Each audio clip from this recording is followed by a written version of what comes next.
So today, lads, we're going to be looking at 5 realistic targets for free agency for the Indiana Fever. We are working under the assumption that these 3 are coming back. Lexi's coming back. Sophie's coming back. That is the assumption that I'm working with. Because if Kelsey goes, then clearly you have max contract free agent. Working on the assumption. All right, so here's a phrase that should genuinely terrify every single Indiana Fever fan out there right now. Everyone's busy debating whether Kelsey Mitchell is going to stay or go, but honestly, there's a far bigger question that nobody seems to be asking. What happens if the Fever completely waste Caitlin Clark's precious rookie contract window by bringing back all the wrong players? First player is a backup center, and I think Demiris Dantas' time with the Fever is probably done. I don't see Dantas playing with the Fever again, if I'm being honest. I think Bree Turner's not good enough. I just think in general Bree Turner's not good enough. So for me, Elizabeth Williams is a good pickup as a bench player. Elizabeth Williams is 33 years old, and she's coming off what was truly a disaster season in Chicago, where the sky just spectacularly imploded. But here's the thing. What the raw stats don't quite show you is that Angel Reese's defensive rating was actually better when Williams was on the floor compared to when Camila Cardoso was out there. Plus, Williams shot near 50% from the field and brought some serious veteran presence to a team that desperately needed it. So the question isn't really if she's good enough to be a backup center for the Fever. The real question is whether Indiana can actually get her close to a minimum contract after that entire Chicago disaster completely tanked her market value. Because if they can, this becomes one of the smartest moves possible for their front office. Moves of the offseason. Starter. But this would be one of my things where I'm like, I don't hate the Fever doing this, but I don't see them doing it. So the Indiana Fever had a player a couple of years ago that is the perfect player, a much better version of Natasha Howard, but it will cost quite a lot of money to keep her, and it's Temi. I still think Temi is the perfect power forward to play beside Caitlin Clark and Aliyah Boston. We saw it. The lineup of Caitlin Clark, Lexi Hull, Temi, Aliyah, and 2 years ago, the lineup. Back in the day, the 5-player combination of Caitlin Clark, Lexi Hull, Temi Fagbenle, Aliyah Boston, and Kelsey Mitchell was actually statistically the best in all of basketball. Then what happened? The Fever let Temi walk away. She went to Golden State, figured out her jump shot, stayed healthy, and became exactly the kind of player Indiana needed at the 4 spot. Now, she's a restricted free agent. The Valkyries are trying to keep their entire core together with expansion team money. But the Fever, they have plenty of cap space. This isn't complicated math, but it does require the front office to actually admit they made a big mistake letting her go in the first place. And I have a weird feeling if they flame out on their A option, Natasha Howard on a near max contract is coming back. And I don't think you have a championship. I don't think you can win a championship with Natasha Howard starting and Michaela Timpson as her backup. I don't think you can win a championship with that because there are too many games. Like, Natasha Howard is either brilliant or absolutely terrible. And the problem is that Natasha Howard does not play well with Caitlin Clark. So if the Fever are planning on winning with Caitlin Clark, I think bringing in a Temi. Here's the uncomfortable truth about. Now let's talk about Natasha Cloud. Here's the blunt truth. She simply doesn't play well with Caitlin Clark. The numbers truly prove it. Whenever they share the floor, the spacing completely collapses. Defensive assignments get all confused. And the offense just stagnates. Cloud is either absolutely brilliant or she's terrible. And there's no real pattern to predict which version is going to show up. If the Fever are truly serious about building around Clark, paying Cloud anywhere near max money makes 0 sense. But if they somehow flame out on all their A-list targets, there's a very real possibility they bring her back anyway. And if that happens, that's how championship windows close before they ever even really open. Then you've got one, either of them can slide in. Aliyah can slide in at the 4 if she gets the 3 ball. Temi can slide in at the 4, obviously. And then Sophie can slide up to the 4. So for me, that's your perfect rotation. Then you've got KK Timpson as a player. I'm absolutely fine with those 5 players sharing the 4-5. But it's going to cost quite a bit to get Temi out of Golden State. I do think in general that that Golden State, because they have to keep basically their whole team.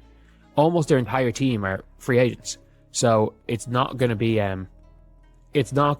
hard to well, not it's going to be hard. It's not going to be easy to keep all their players together if you're the Valks. So Temi costs 3/4 of a max. All right, so you've got Temi Fagbenle's contract situation, plus that strong pull from Golden State. Yes, that's going to be expensive for a player who was on Indiana's roster just 2 seasons ago. But you have to compare that investment to what actually happens if the Fever don't make those moves. Natasha Cloud returns. Christy Wallace remains the backup, and the Fever essentially run back the exact same roster that got bounced in the first round. Instead, imagine this.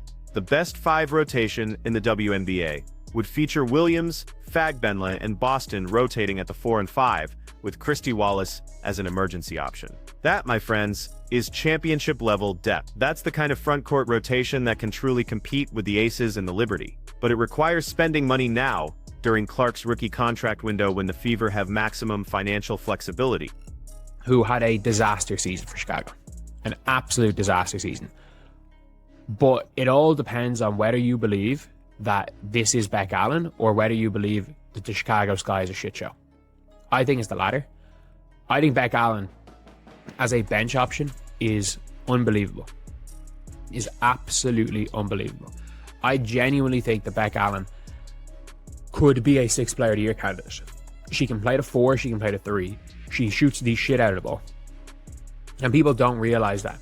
Remember when BK Allen averaged a massive 27 points in a win against Dallas last season? That was 27 points Chicago desperately needed every single one of. Then, inexplicably, Tyler Marsh benched her. She started coming off the bench inconsistently, and eventually, the entire Sky organization just collapsed into total dysfunction and chaos. Fast forward to the Phoenix Mercury.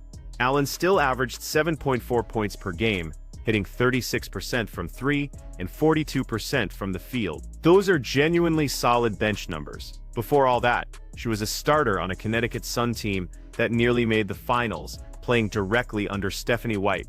Yes, the same Stephanie White who is now coaching Indiana. Allen shoots the ball purely when she gets open. That shot is money. And she's absolutely fighting to save her WNBA career after the Chicago disaster. All of that makes her an incredibly compelling minimum contract candidate. With starter upside. Forget how Beck Allen started the season. Like, if you look at game logs, like, there were games in Chicago, and that was the problem with her in Chicago, was the inconsistency. But if you look at games at the start of the year, she had 7 against the Fever, 11-11, didn't do much in this game, but 13-7-8. Like, that's nearly 10 points a game starting the season. Then had a big lull, and had 27 points in a win against Dallas, in a win where all 27 of those points were pretty much needed. Had a good, an okay run for a few games. It was just an inconsistency from Tyler Marsh. Like, Kennedy Burke shot 41. Kennedy Burke shot an impressive 41% from 3 and 46% from the field last season. But then, she had a genuinely terrible playoff performance. And suddenly, her value completely dropped. The New York Liberty are now facing some incredibly difficult roster decisions. They simply can't afford to keep everyone. Burke might actually be the player they have to sacrifice to retain Breanna Stewart and Sabrina Ionescu's supporting cast. She's a true 3-and-D wing, which is a weirdly uncommon archetype in the WNBA. She guards positions 2 through 4, is much quicker laterally than she even looks, and did an exceptional job defending Caitlin Clark in their very first matchup. Because of that rough playoff series, the Fever might just be able to get her at a major discount rate. It's not going to be easy for the New York Liberty to afford to keep their team together. And Kennedy Burke might be one of those players they lose. The likes of Kennedy Burke, Izzy Harrison, they might have to pick and choose. If they want to keep Natasha Cloud, maybe they choose Izzy Harrison and say, you know what, we don't need Kennedy Burke. Kennedy Burke's not going to be cheap, because I do think she brings a lot of value in that 3-and-D role, which is a weirdly uncommon archetype, and it's an archetype that you need. She's a better defender than Beck Allen. I'm not going to say she's a better shooter. She's a better wide open shooter than Beck Allen. She's a more consistent shooter, but she's not a flame. Letitia Amihire plays hard. Latasha Amihire is a total dog on the court. She runs hard, jumps, crashes the glass, and causes absolute havoc. She doesn't shoot particularly well yet, but she's a much more polished version of Christy Wallace. She's got length, can guard multiple positions, can switch, can hedge, and truly plays team basketball.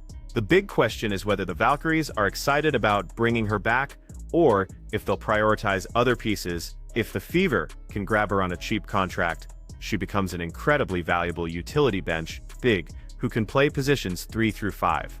Put Caitlin Clark beside her, and that athleticism becomes even more valuable in transition. So here's the critical takeaway the Indiana Fever front office must understand about this offseason. Caitlin Clark is on a rookie contract for 3 more years. That, my friends, is their championship window. This is the golden era when you have a generational talent making below-market money, which creates massive cap space to build a legitimate contender around her. The worst possible outcome here isn't overpaying for Temi Fagbenle. No, the absolute worst outcome is bringing back the exact same roster that got bounced in the first round, convincing themselves that 1 more year of development will magically fix all the spacing issues and defensive breakdowns that plagued them all season long. Elizabeth Williams, at 33 years old, is a smart, veteran minimum signing.